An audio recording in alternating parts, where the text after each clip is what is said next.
Jonathan, welcome to the show. Thank you very much for having me.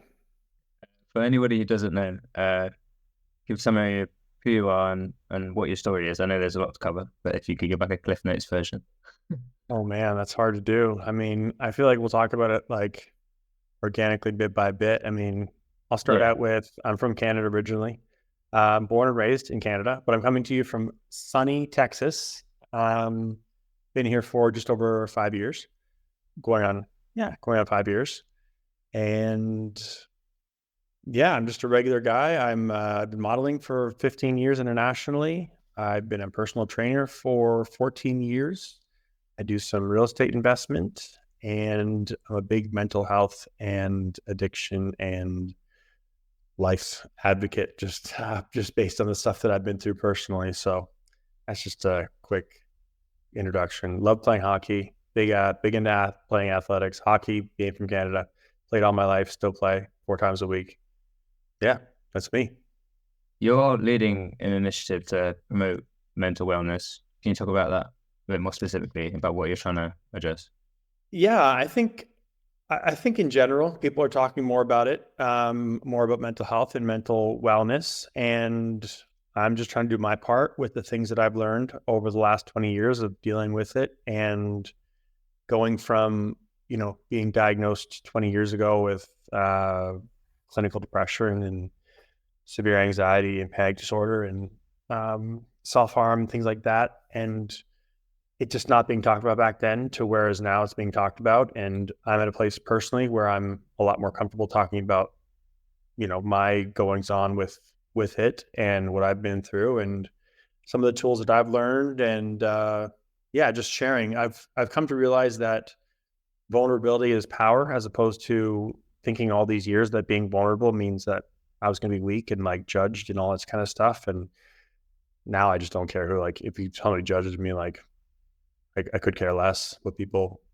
think of me. Like, to be honest, I'm just out here doing things for myself and for others and the people who matter. And yeah, just being true to myself. So yeah, that's one of the reasons I'm so passionate about it. And I think it's something that a lot of people struggle with, and they struggle with silently. And you can't always see it. It looks different in a lot of people, and you can't judge a book by its cover. I mean, when I started talking about this stuff initially, I talked to people who, when I was a drug addict or, at my lowest and stuff, and I knew them, and they're like, we had no idea. Like, you looked like you had it all together. Like, and I just had that mask on. I was really good at just putting the mask on and, going out, hey, everybody, how's it going? And then just going home and just feeling hollow and empty and broken. So, how difficult was it to get to the point of having true confidence in yourself, but you didn't have to pretend to be someone else and you could really be your genuine self and not feel like you had to put on a facade? Very difficult. Probably 18 years difficult. Um, Realistically, I mean, I spent 15 years basically just under the influence. I'm a recovering alcoholic. I've been sober from alcohol for 16 years, recovering drug addict, been sober from drugs for like 7.5 years, something like that. I spent a lot of time distracting myself and using distractions. But even after I got sober and started going to therapy, which was a big turning point for me, it still took a long time, to really get to a point. And I always say that it was probably just over, 13, 15 months ago that I actually got to a point personally where I had learned to come to terms with the things that I've been through and forgiven myself for the, wrong turns I might have made and, became proud of the person that I am and realized that those things are what have made me who I am. And I like myself. I'm a pretty cool guy. So, that's, it takes a long time. It takes a long time. It's, one of my therapists, I've only had two, but one of them, said, because we were just talking about how like self-confidence and stuff and how I just really lead with grace and, being nice to people because in my own experiences, it takes very little to break somebody's self-confidence. And she was like, yeah, all it takes is, one word or one sentence to completely shatter somebody's self-confidence, and it can take a lifetime to rebuild it. And I'm like, that is nail on the head because that's what I've had to do and am still doing. But yeah. So it takes a long time, but it's different for everybody. But it's a process. It's a marathon, not a sprint. But it's as long as you're working towards it, it's the most important battle I think we fight. Talking about therapy, are there any particular tools that you gained from therapy that specifically helped you navigate your journey in healing from past traumas? The biggest tool that I gained from therapy would be realizing that talking about things is the key to wellness and mental health, like mental wellness, like not just keeping it in, not ignoring it. That's the biggest thing. I've learned tons of tools and stuff, and that's why I went to therapy. I wanted to go to therapy to learn tools and not just like have somebody that I called every time I needed to make a decision or something. I wanted to learn it. I wanted to learn how to do it on my own and have the tools. So I've learned tons of them, but the most important thing I learned is that talking about it is step one. And I always say to somebody, like when people come to me, and I'm very honored and humbled that people come to me, first thing I say is like, yeah, I can anecdotally tell you the things that have worked for me, but if you have the access to go talk to a medical professional, and because everybody's tools look different, but talking about it is the number one thing to start talking about it. It's like same with like alcoholism. Step one is realizing and admitting you have a problem. Not necessarily so easy because I knew I had a problem, then I couldn't do anything about it, but I did eventually. But yeah, talking about it, that'd be the biggest tool, most important step one. Anything once it's out in the open and you've mentioned it for the first time and you talk about it, it becomes a lot less overwhelming. So you don't become as scared of it as it's always a concept in your head until you put it on paper or say it out loud. Yes, absolutely.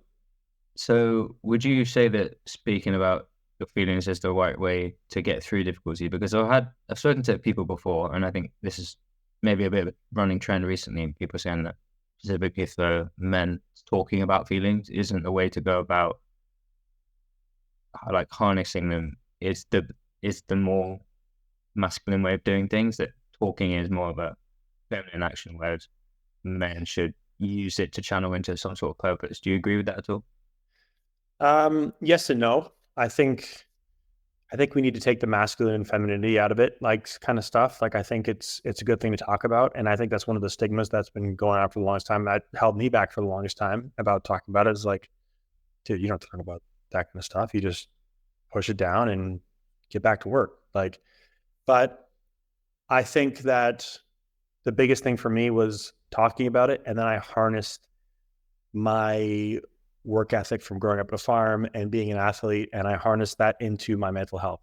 I didn't go harness it into learning how to woodwork or like become a carpenter or something like that. Like those are great hobbies, but I was like, I'm going to apply that same mentality that I put towards, everything, and I grew up with, and I've like learned, and I'm going to put that towards defeating this and not letting it defeat me. So I think there's a give and take there, but I think no, I don't think it's a I don't think it's a less masculine thing to do to talk about it. I mean, I've been in many physical altercations, and I know how to handle myself. And I played very I guess you say violent or just rough sports and stuff like that. So I can somebody come up to me, I could definitely handle myself, but at the same time, I can turn around and talk about how I feel. So you want to test me as a man, then okay, then. But if you want to talk to me, like let's talk man to man too. Like talk about our feelings. I don't think it's like I said makes you any less or at all. Especially in the context of your own journey, what does being a man mean to you then? Would be my next question. I don't know. That's a really tough question. I just look at like being the best person as I can be. Like I don't know what specifically are the more masculine traits or whatever. Like I think it's important to, like I said, be able to stand up for yourself and like, if somebody were to try to, hurt myself or somebody like one of my loved ones, then I would, go to the ends of the earth to end that person. That's just who I am in my nature. And I don't know. I mean, I can, bench 5 to 300 pounds. I mean, that doesn't necessarily make you more manly or anything like that. I think it's for me, I'm just trying to be a good person, to be honest. I'm just trying to work on and like being a good person for me. And if people see me in a certain way or whatever, I'm not like setting out to like okay, I'm going to do my manly duties today. Like I'm really handy. I can do things around the house and, fix this and do that. And, but I think it's just, for me, it's just a matter of, yeah, just being the best version of myself for myself, first of all. And then second, for the people around me that I care about. And then third, for the world at large, like for society. I want to be the best version of myself. So, yeah, I don't know if I have a real definition of what it means to be a man. I think, yeah, that's a tough one. I don't know that I have one. I'm just, I'm just, I'm just Jonathan. Yeah, I mean, it's a pretty open-ended question. So there's not really a true answer. I guess every single person will have a different answer. So your answer is complete. But based on that experience of the hardship that you went through, are there any lessons specifically that you know now that you really wish you knew earlier? No, to be honest, because I get asked the question. I've been asked a number of times on different podcasts and stuff like, what would you do if you can go back to, 21-year-old Jonathan? And my story really starts like the day before my 21st birthday. My mom passed away very suddenly, very unexpectedly, and she was my best friend, my biggest cheerleader, my whole world, and that rocked my world completely. And it started, like I said, decades long journeys with addiction and mental health and all kinds of stuff. But everybody's like, people have asked me, if you go back to 21-year-old Jonathan, what would you say? And I wouldn't say don't drink, don't do drugs, don't do this, don't do that. I would just say to myself, look, it's going to take a long time and it's going to get tough and it's going to feel bleak, but just know that you are going to get through it. And because that's the biggest thing. Like I had like resigned to the fact that, okay, I'm going to be an alcoholic the rest of my life. I'm going to be a drug addict the rest of my life. I'm never going to live a normal, what like my version of normal is. This is just who I'm going to be. And just knowing that I was going to get through it, or and constantly, I'm constantly working on it every day. But just knowing that I was going to get through it was the biggest thing. I needed to go through all those things. I wouldn't change those things for the world. I wouldn't. I mean, I wish I'd had the money back, and can't get the time back, can't get the hundreds of thousands of dollars I spent on drugs and alcohol and all the other distractions. But whatever, it's just learning experience. So I wouldn't change anything, to be honest. I would just say that I would just tell myself that it's going to be okay and you're going to get through it eventually. But it's going to be a long time. It'll be a lot of great times. Going to be a lot of tough times, but you'll get through it. You said you were almost resigned to being an alcoholic forever. Was there ever a point where that you reached where it was the tipping point where you thought, I just have to change something? With alcohol, no. I couldn't beat it. That's why I have so much respect for people who do programs where they quit it on their own, because I couldn't beat that personally. I spent about 3.5 years as a non-functioning alcoholic. I wasn't, like, my world around me was not functional. I got really lucky though, because I had a really bad case of acute pancreatitis, and that put me from drinking, and that put me in the hospital for just under a month, and I had to have 5 blood transfusions. I lost 60 pounds in total.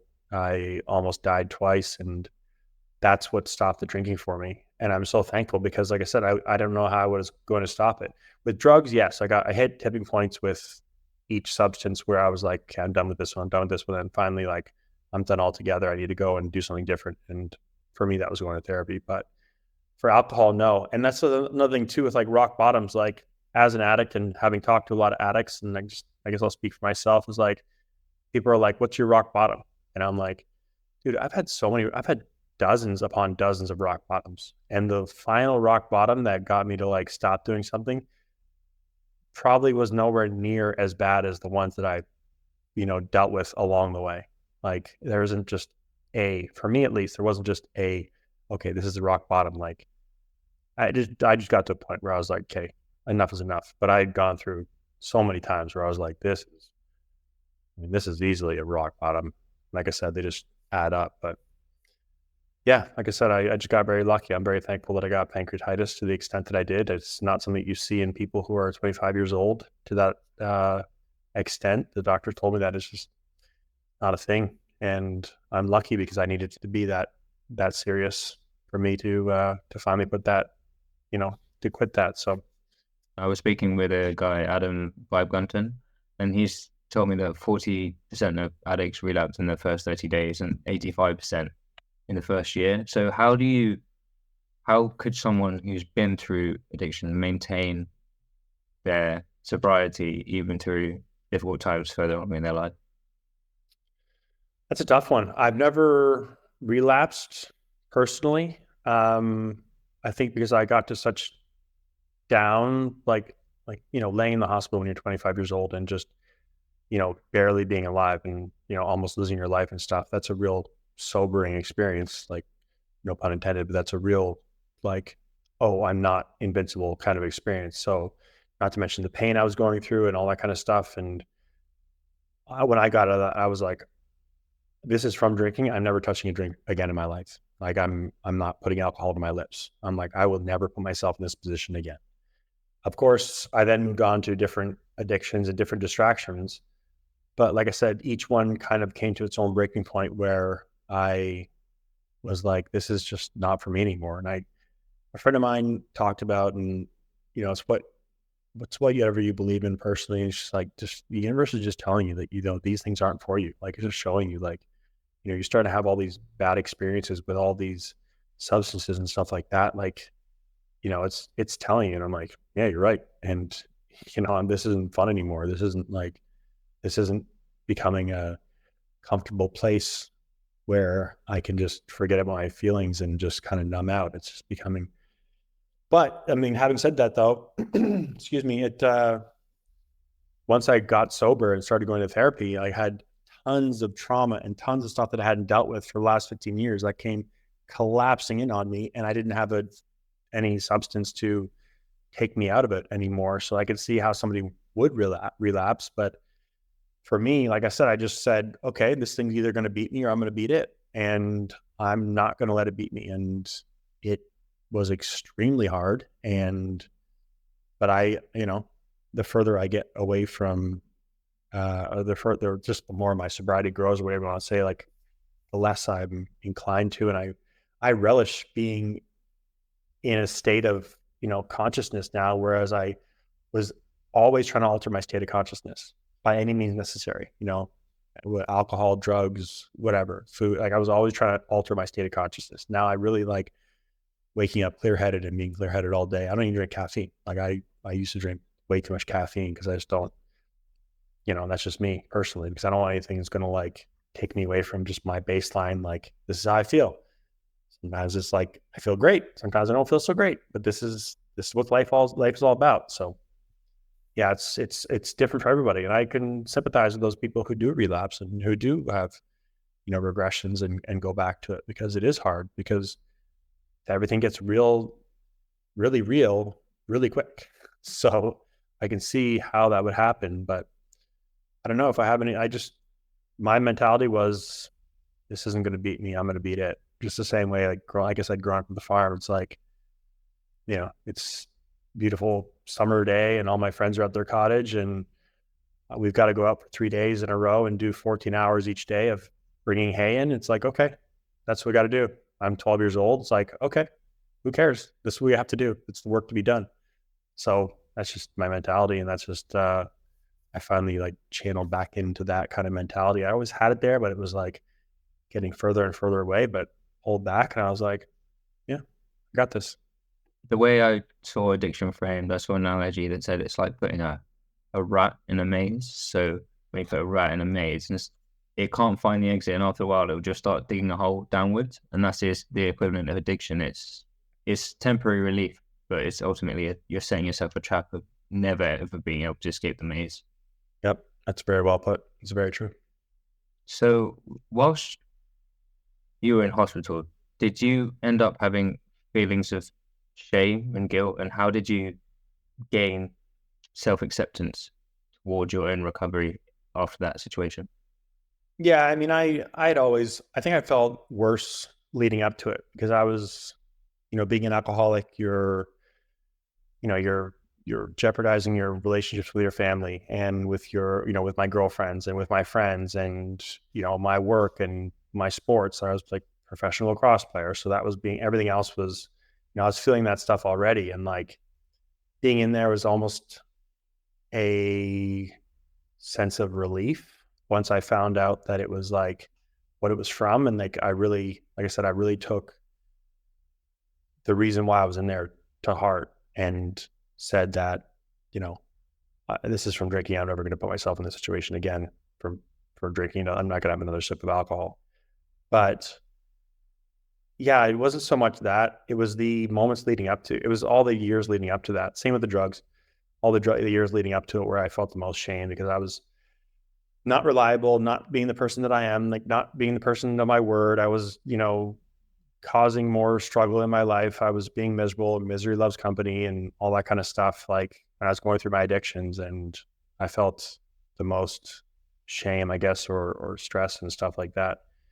But then, like I said, even afterwards, it took me a while to get to a point where I felt comfortable to talk about it. And I don't think everybody should talk about it on a public platform. I don't think that I'm special for doing so. For me, this is, what I feel like I want to do, and to put it forward and to try and help others. But I think talking about it is a really important part of it too. You've also you've had a successful modeling career, and obviously that comes with a lot of pressures. How obviously, as someone who doesn't really have an insight into that industry, just how much pressure is there to look a certain way, especially in that kind of industry? Tons. I mean, I started modeling late in modeling terms. I started when I was 26, and like I had a pretty good handle on who I was as a person and stuff. But as soon as you get out there and you start getting like the big markets and start going internationally and stuff, it's hard not to compare yourself to others. And it's also hard not to think like, if you don't get a job, what's wrong with me? Like, why didn't I get a job? Obviously something is wrong with me personally. And what can I do to fix it? So that's really a hard thing. Like they have high standards. It's changed a lot. Um, yeah, I think it's changed a lot. I mean, people have certain looks. Like I have a certain look where my hair is a certain length and my beard's a certain length and stuff like that. And I'm in a certain shape, and I stay within those standards and stuff. But the biggest thing for me was comparing myself to others and like being like, oh, that person booked 4 jobs and I only booked 3 jobs. Why didn't that happen? So you start comparing yourself to others and stuff like that. And yeah, there's a lot of I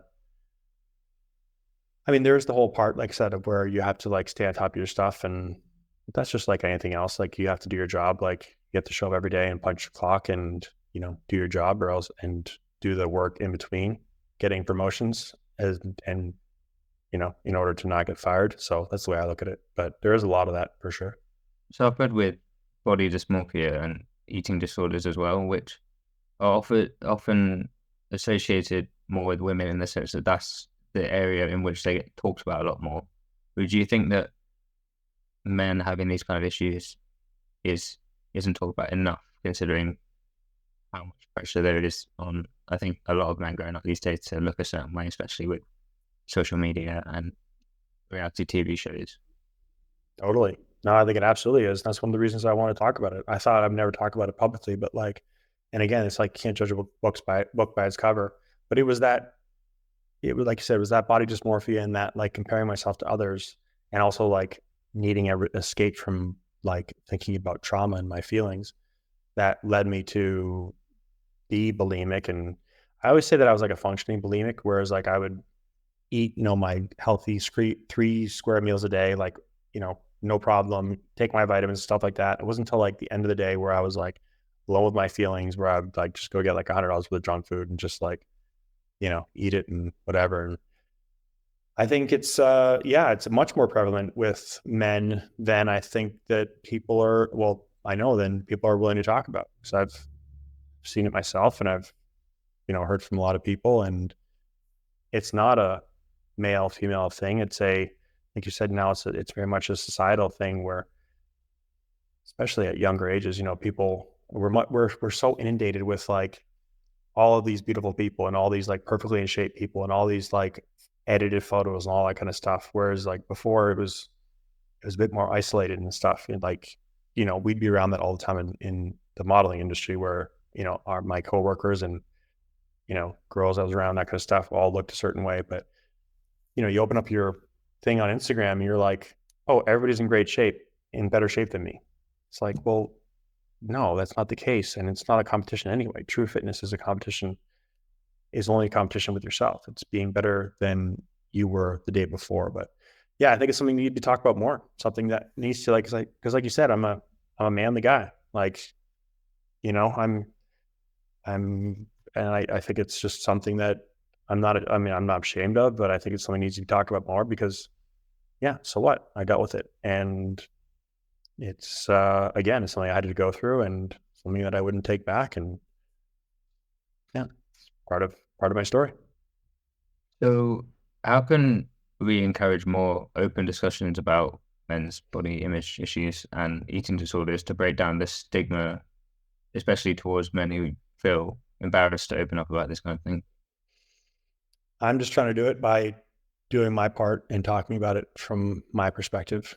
I mean, I wish I knew like the answer to help everybody, but that's one of the reasons why I'm doing this. One of the main reasons I'm doing this is to, stand behind the things that I've done and just say like, hey, yeah, I've been through that. Like and you can, and I can talk about it and you can too. And I'm not anybody special. I'm just a regular dude just trying to, do my thing and whatever. But yeah, I mean, you can as well. That's all I can really do. And I think if I had the answer, then I would be plastering it all over the internet to help those.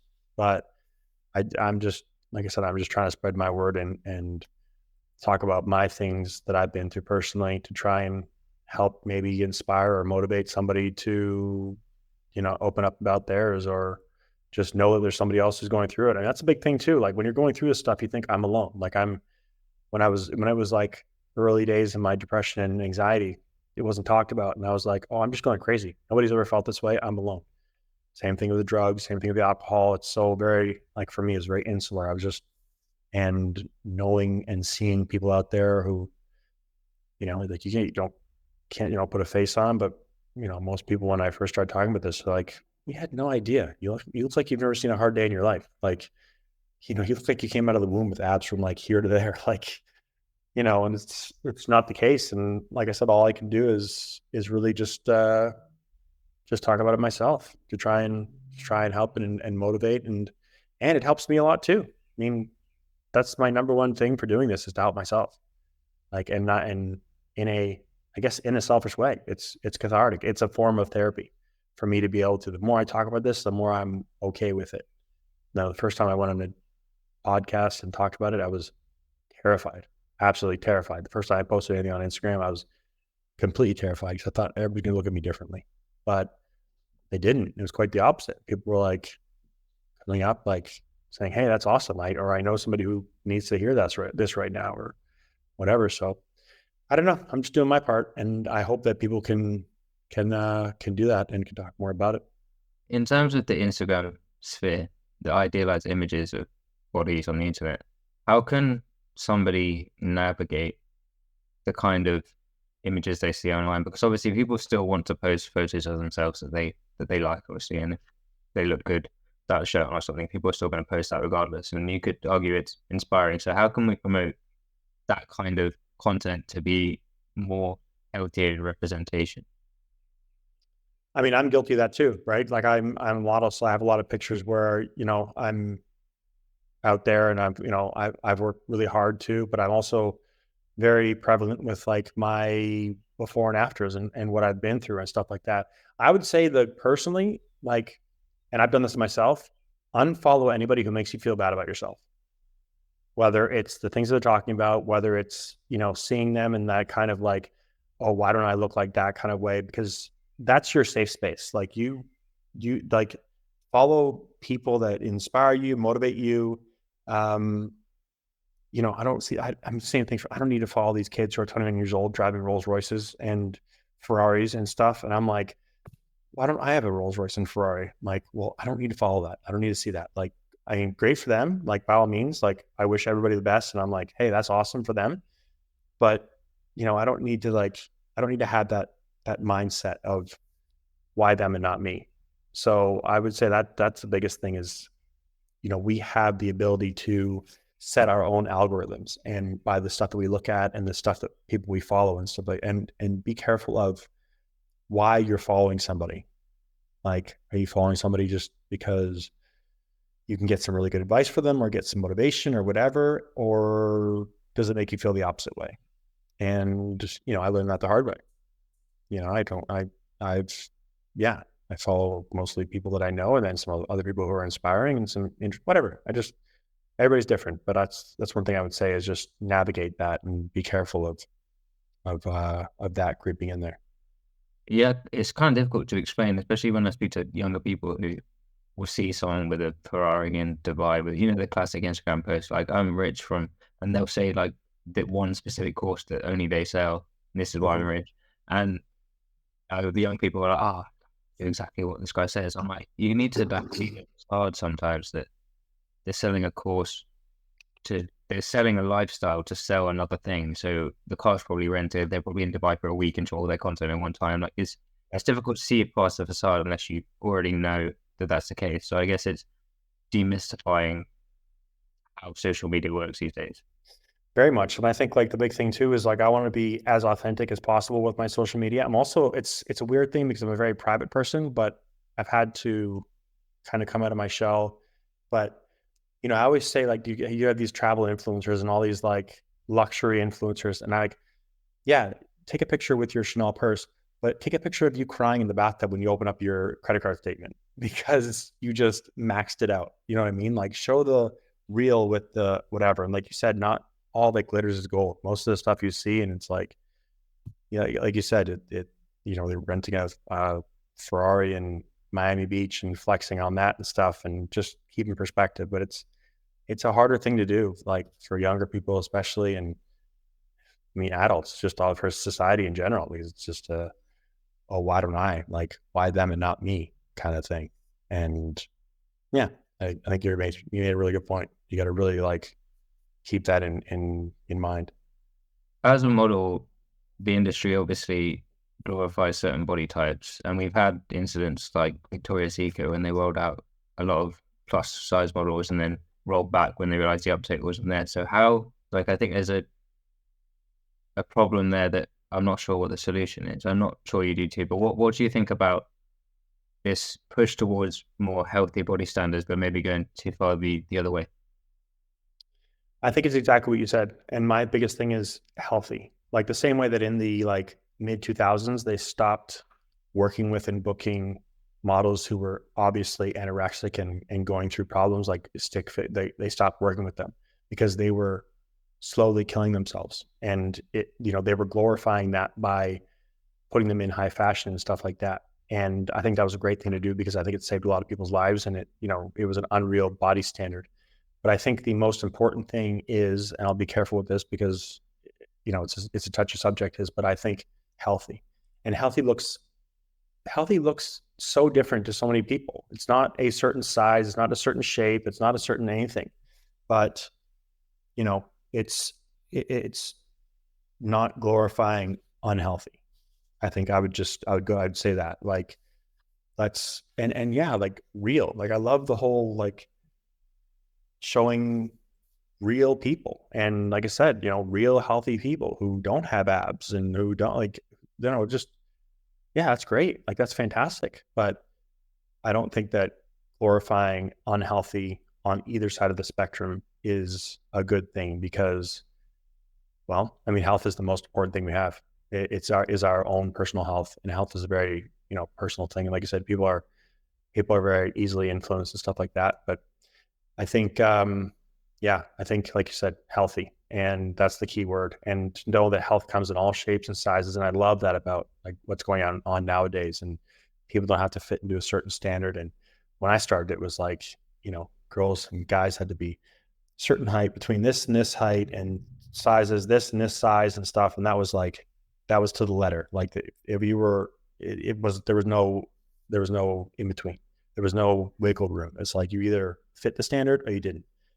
So I love that there's, it's more open and stuff, but it's like you said, it's just, let's promote healthiness, whatever that looks like. Yeah, I think traditional notions of how people are meant to look end up dragging people down because they don't feel like they fit into a certain stereotype.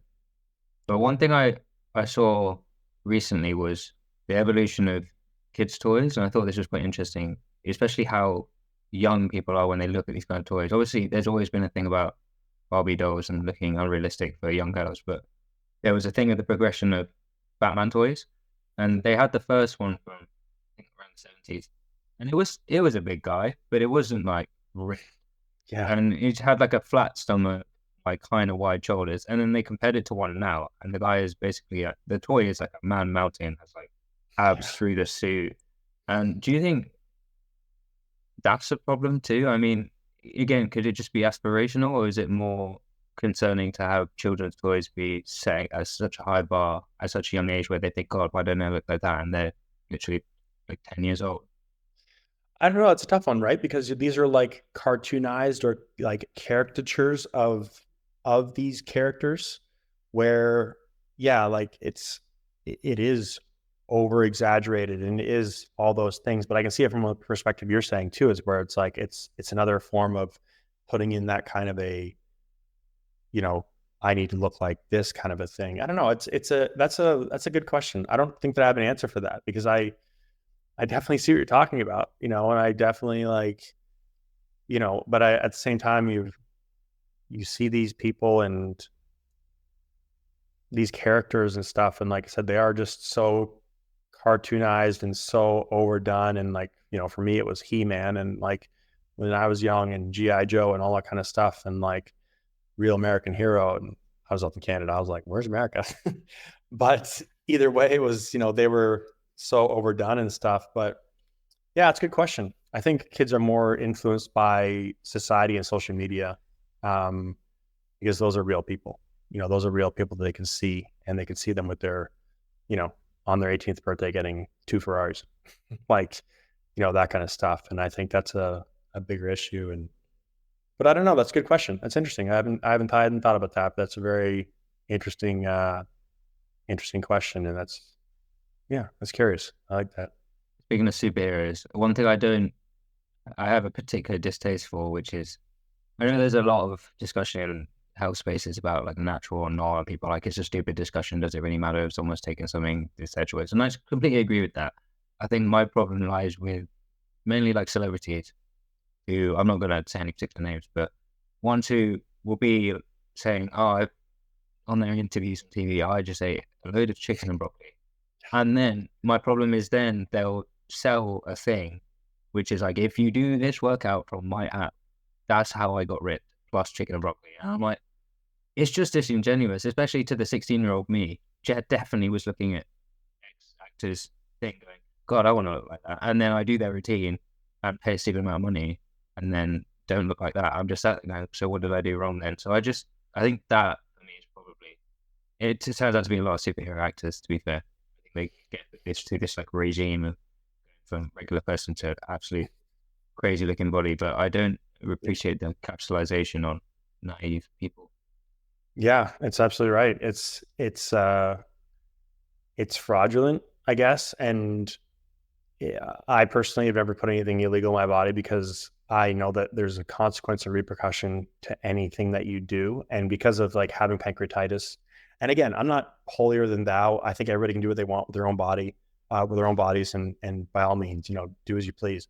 But for me, like having almost lost my life from internally because of the trauma that I was doing to my body inside, I will never compromise, something on the outside and put something on the inside. Like I've worked so hard on my mental health, and so many of the side effects of those things are like mental health issues. I'm like, yeah, right.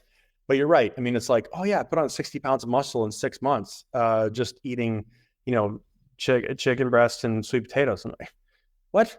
Like, what kind of chickens are you eating? Like, let's be like, who are you fooling? Like, yeah, you're right. And it's like, and then when you go farther and you get these Photoshop pictures, and it's like, oh, come by my program. It's like, you're not being, like you said, you're being disingenuous. You're selling a facade. You're selling fake.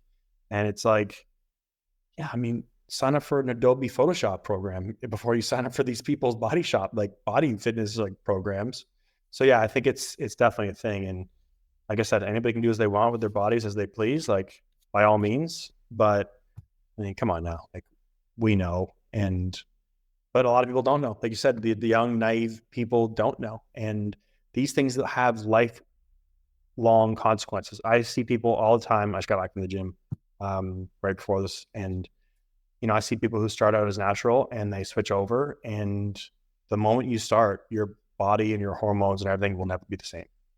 They will never be the same. And again, people can do as they want, and it's this instant gratification, instant results society we live in, where it's like, oh, there's a pill for that, and people don't want to take 5-10 years of discipline and hard work and that kind of stuff. And you know what? Great, that's fine for them, but just know that it'll never be the same. And our bodies working well and working properly is the most wonderful gift we could ever have. And some of us are blessed, and some, like, whatever, like that's something that I take very seriously. But yeah. 15-year-old me was convinced V-Shred had some sort of magic formula. Oh yeah. I'm glad I never bought anything. Yes, exactly. Yeah, no, genuinely, I was convinced, and then luckily I had the thought to, maybe we should Google this guy Yeah. before I do anything. I'm glad that I grew up in the time that I did, because that was less of a thing. It was when I was 25, it was like, you pick up a copy of Muscle Fitness magazine and just flip through it. It wasn't as inundated, and it wasn't as pushed. You'd see those guys in the gym with, pimples all over the back and, the size of a mountain and stuff. And like, oh yeah, that guy's on steroids, but it wasn't as readily available, and people doing it here, there, and everywhere. And yeah, it'd be a very hard thing to navigate. But again, to each their own. Just understand there to any shortcut, there are consequences and repercussions, and serious consequences and serious repercussions. But again, do whatever you want with your own body. So obviously fitness in the gym is a good hobby for you, but what do you use as an outlet for the days where you're not feeling 100%, where you're feeling a bit down or a bit like you could fall into a malaise? So if I have a day where for me personally, I have to do something active every day. I just find that it like puts me in a good headspace. Obviously, there are days I need rest days. I play hockey 4 times a week on 4 different teams. I love playing hockey. I need to find balance though. And I find in those days where I wake up and I'm like, I just don't feel like it. I'm not sore. I'm not overtrained. I just don't feel like it. Those are the days where I have to put my gym stuff on and I have to go to the gym, because I know that I can't let my mind win, because I'm just going to sit in my house all day or just go through the day and do what I have to do in that same mindset. I have to go and I have to do, and like, get that. That's all the, that much more important.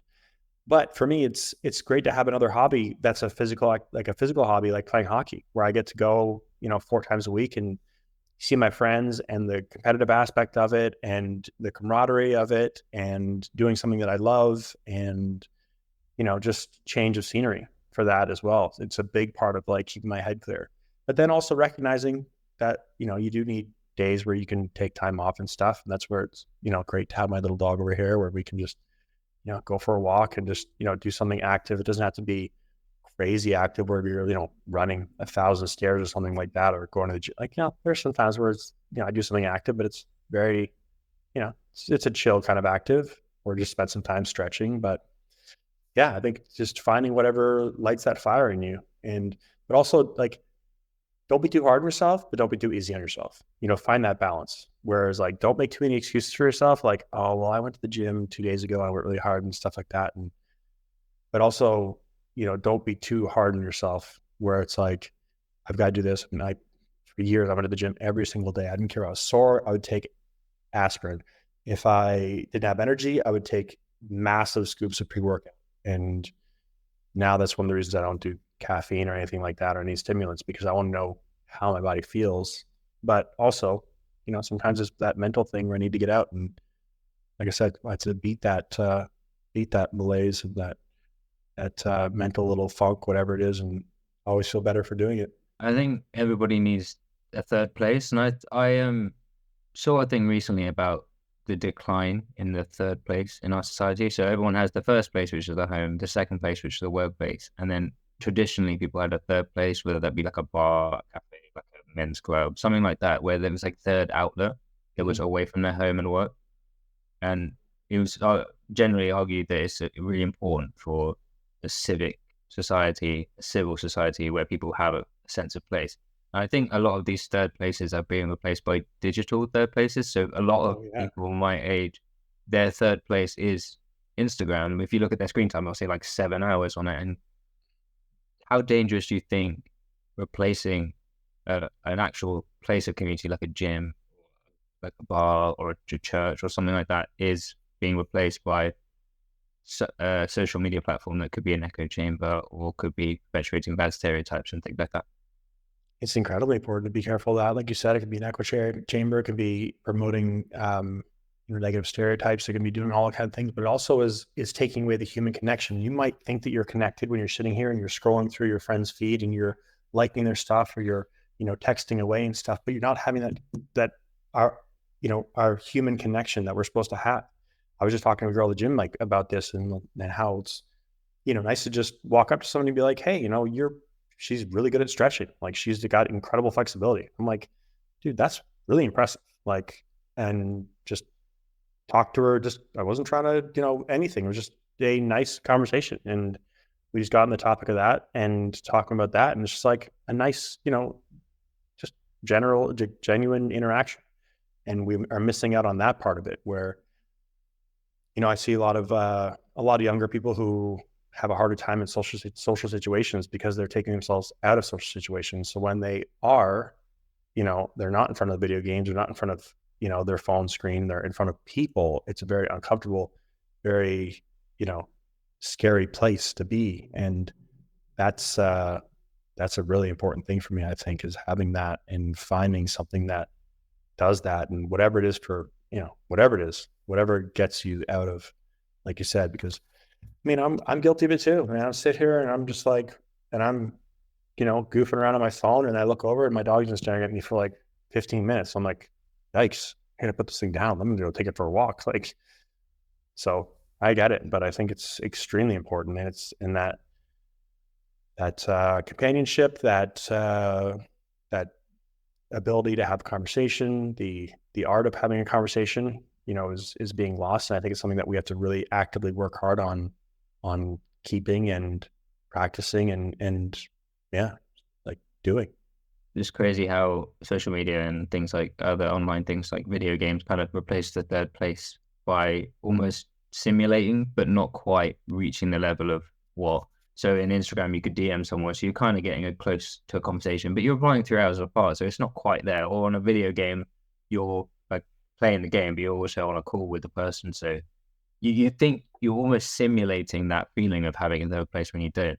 They've got Netflix, they've got Uber Eats, they've got Instagram, they've got video games that they've just toned down the amount of discomfort they actually have to do with their life. So everything's just on easy mode. So when that choice between discipline, like going to the gym, or, oh, I went last week, so I don't really feel like I need to, comes up, they don't have the mindset to push away the comfort for even an hour because they know that everything that instinct, the primal instinct where it's like, I need food, I need like dopamine, like you can have it right in front of you constantly. So it's not, there's no need to go out of your way to cause discomfort to yourself. Yeah, it's true. I mean, and I'm very thankful for the time in which I grew up because we have all of human knowledge like right here at our fingertips. And in my day, it's like when we did a book report, we had to go to the library and find a book that specialized on it or grab an encyclopedia. Or if we wanted to know how something was spelled, we had to go get a dictionary and go like leaf through it. We wanted to call somewhere, we had to go to the yellow pages and to go and flip through and, start rotary like dialing and stuff. And I'm very thankful for that. I'm, to have, had my, feet in both sides of that. And but I couldn't get by without one of these things now. And it's obviously a wonderful tool, and but you're right. It's making sure that we are not becoming way too reliant on it, and everything's becoming just too easy. It's like, hey Siri, do this for me. So yeah, you make a really good point. What about balance? I think the problem is we have too many extremes either side. So obviously, I wouldn't say throw your phone away. It's obviously not gonna. Yeah. You need to, or like I've seen videos of people getting like a brick phone for a month, and then they realize, yeah, but the Maps app is quite useful. So Yeah. For sure. I think it's all about finding a balance. I think the problem we have right now is you even just general discourse. You've got people so extreme. This is when I brought up to you the masculinity stuff, for example. There's people so far away, like, oh, it's like I only eat red meat because that's the manly thing to do, and Mhm. I see women as only people to bear my children. Like, there's genuinely people on the internet like who spout this nonsense. I think there's a lot of polarization constantly, and I think the lack of balance in why can't I find a happy middle ground is, I think, a massive problem. I think that we have. It's a mentality, like a cult mentality, is that you're either with us or against us on every single issue. You're not allowed to have issues on both sides of the agenda. You just have to choose one. Yeah. No, I think you're absolutely right. I think the biggest thing for me is like, I want everybody to be happy and to do as you please by all means. And just don't push your beliefs on me. Like live your life and do whatever you want. And, it's wonderful to learn about different people, different cultures, the different ways that people see the world. Like, I'm not saying that like I live in my like Jonathan's right world. Like, not at all. I love learning about understanding different things and stuff. It's just when, people go too far and it's like in your face. It's like and it's like, okay, well, like I'm going to find my balance and where I fit in here. And, like I said, learn and grow and understand as society changes and that kind of stuff. That's great. But yeah, you're right. There's a lot of interesting stuff going on out there. We'll leave it at that. Interesting. Yeah, I wanted to end on just reflecting on this quote. I just thought it was incredible. When I was just reading about mental health, I came across this, and I just thought it'd be a good thing to discuss. It's by the psychiatrist Elizabeth Kubler-Ross. She, the one who came up with the 5 stages of grief. So the quote is, "The most beautiful people we have known are those who have known defeat, known suffering, known struggle, known loss, and have found their way out of the depths. These persons have appreciation, a sensitivity, and an understanding of life that fills them with compassion, gentleness, and a deep, loving concern. Beautiful people don't just happen." Yeah, I couldn't agree more. I mean, I've pulled myself through all those things and I wouldn't change it. I wouldn't just put my life on easy mode and cruise through the last 20 years. Um, but yeah, that's just me. And I think I've seen that in a lot of people that I've interacted with and keep close to me and stuff like that is, yeah, that does make you appreciate when you've been through the depths of hell and the lowest of lows, you appreciate, just coming up a little bit or the higher highs and stuff. And you have a lot more grace for those people who are down at their lowest lows. And, you're more likely to lend a hand than to, shun them and be like, just get your life together, man. Like, I think everybody's equal. I think nobody's better than anybody. I don't care what kind of car you drive. I don't care how big your muscles are. I don't care what your bank account looks like. I don't care what your job title is. I don't care about any of that stuff. Everybody is absolutely equal. I think everybody should be treated equally with the same amount of respect. I don't care if it's the person who delivers your food or, the person you work for or whatever. I think everybody deserves that, ultimate respect. If they lose it and they do something to me to lose my respect, then you're done. Like, you're out. I work very hard to keep my mind and my place very peaceful. And if somebody does something to myself or somebody that I care about that jeopardizes that, then I wish you the best, but you are not going to be a part of my life, like out. But like I said, otherwise, everybody gets my time. Everybody gets that. And yeah, I think that though that's a wonderful quote. I think it's a nail on the head. It's so true. And yeah, I need you to send me that after we get up this podcast, please. Yeah, I'll definitely say it to you. I guess you could just say, like, no life is free of the struggles. I guess you just have to. Everyone wrestles with their own problems. That's a common thing that we all share. So it's not shunning people because they're struggling with a problem. It's the exact opposite of what we should do.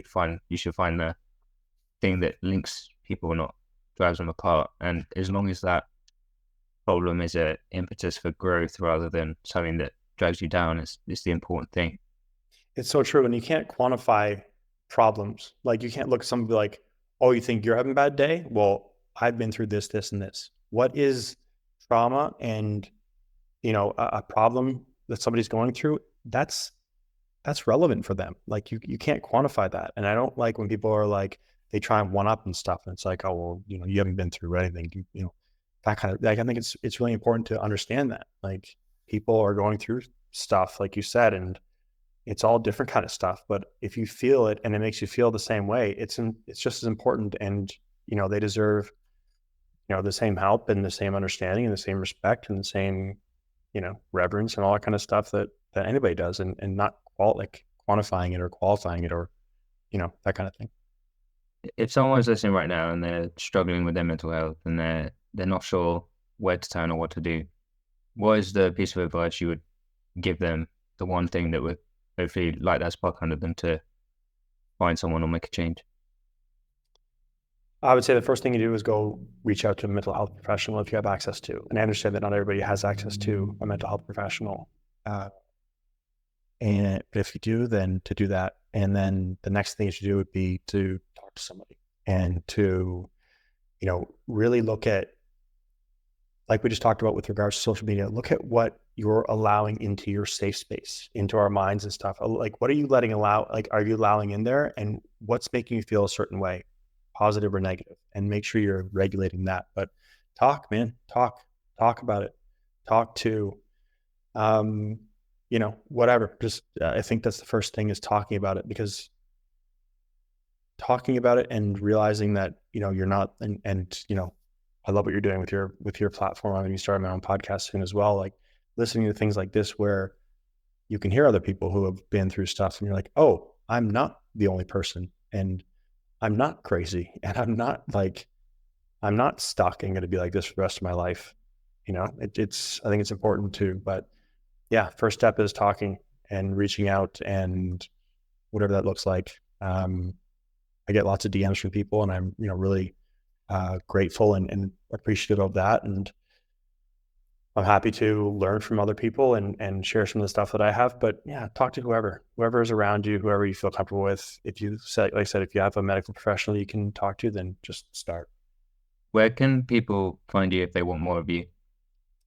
I'm all over the socials. So Instagram, TikTok, and YouTube are just my name, Jonathon Niziol, Niziol. And my website is Jonathon Niziol Official, and my Facebook page is Jonathon Niziol Official as well. I'm mostly on Instagram if people want to find me and connect me there. That's probably the best way, or my website. But my website has all links to all the past shows that I've done, and ways to get a hold of me. But yeah, that's, you could throw all that in the show notes. But I'm available, man. I'm out there. Absolutely, yeah. I'll put it all in the show notes. Jonathon, you've been an incredible guest. I could talk to you for hours, but Yeah, for sure. I think we'll wrap it up. Thank you for coming on.